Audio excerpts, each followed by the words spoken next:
This is Sophie Heller, and this is an ACT Science question. The question is asking us which position in Figure 1 corresponds to point 5 here in Figure 2. So we have this nifty translation table, but it only goes through positions A, B, C, and D, so it only goes through points 1, 2, 3, and 4.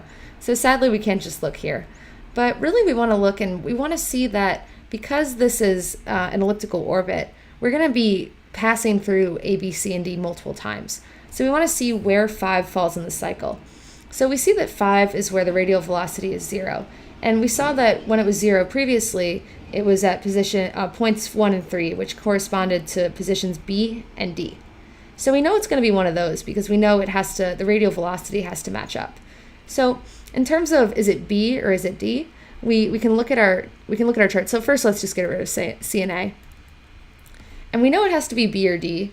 And we know that, so this was B, this was D. It can't go straight, so it's going to have to pass through some things before it'll be D again. It's going to have to go from D to A and then to B.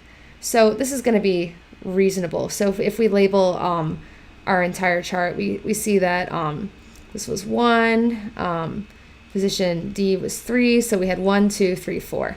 So even if we just count around, we see 1, 2, 3, 4, 5. So B is going to be the right answer.